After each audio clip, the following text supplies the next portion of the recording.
ہمارے ہاں ایک ٹرینڈ چلا ہوا ہے کہ جب کسی پر کوئی جادو، کوئی ٹونا، کچھ اس طرح کا کوئی نظر بد، کوئی رزق میں تنگی ہو تو کیا ہوتا ہے کہ ہم اپنے گھروں کے اندر سورۃ بقرہ کا اہتمام کرتے ہیں، محلے کے چند لوگ بلا لیتے ہیں اور مل کے سورۃ بقرہ کی تلاوت کرتے ہیں۔ ادروائز کسی مدرسے کے بچے پکڑتے ہیں اور سورۃ بقرہ کا اہتمام کرواتے ہیں۔ کیا آپ نے کبھی سوچا کہ یہ جو سورۃ بقرہ یہ صرف اس مقصد کے لیے آئی ہے، یا اس کو ہم جاننے کی بھی کوشش کریں کہ اس کے اندر میرے اللہ نے میسج کیا دیا ہے، ہمارے لیے اس میں کیا حکم ہے، جو یہ اتنا بڑا ہماری یہ تو بلیو ہے کہ یہ مصیبتیں، یہ ہمارے جو دکھ ہے یہ ٹال دے گی، تو کیوں یہ بلیو نہیں ہے کہ اس میں میرے اللہ نے میرے لیے کوئی حکم بھی رکھا ہوگا جو میرے لیے ہوگا؟ تو وہ حکم کیا ہے؟ یہ سورۃ بقرہ یہ ہر بندہ اس سے واقف ہے، اور یہ 2.5 پاروں پر ایک لمبی سورت جو ہے وہ مشتمل ہے۔ اس کے 2 پارٹ ہیں۔ پہلے نصف اول حصے میں اس کا اشارہ جو ہے وہ اس کا روح سخن جو ہے وہ سابقہ امت یہود کی طرف ہے۔ یہود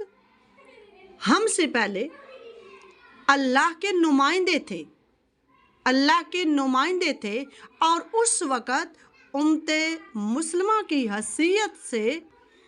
وہ جو ہے وہ اس عہدے پر فائز تھے، اور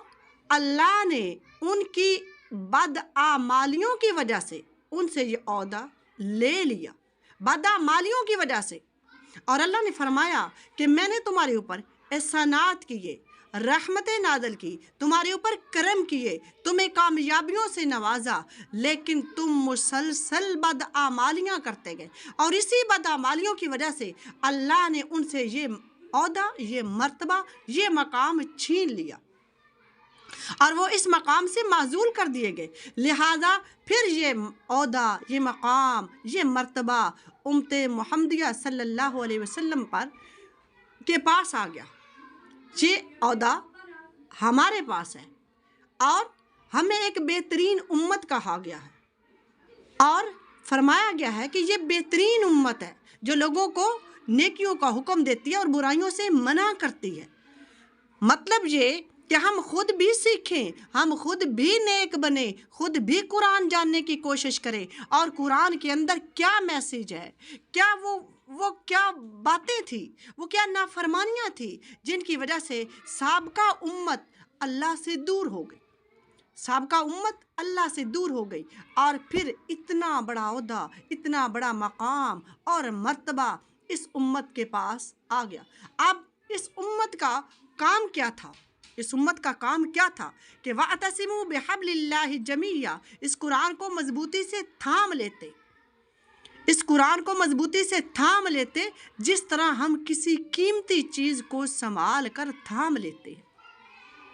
اسی طرح اس کو پڑھتے، اس کو جانتے، اس پر چلنے کی کوشش کرتے، اللہ کے قریب ہونے کی کوشش کرتے، لیکن ہم نے وہ کام چھوڑ دیا جو ہمیں اللہ کے قریب کرتا تھا، ہم نے وہ کام پکڑ لیا جو ہمارا کرنے کا نہیں تھا۔ اللہ جو ہے آج بھی اگر ہم واپس پلٹ آئیں اللہ کی کتاب کی جانب اور لگ جائیں اس جستجو میں، ہم اللہ کے قریب بھی ہو سکتے ہیں، اس کا مقرب بندے بھی بن سکتے ہیں، اور دنیا اور آخرت دونوں میں سربلند بھی ہو سکتے ہیں۔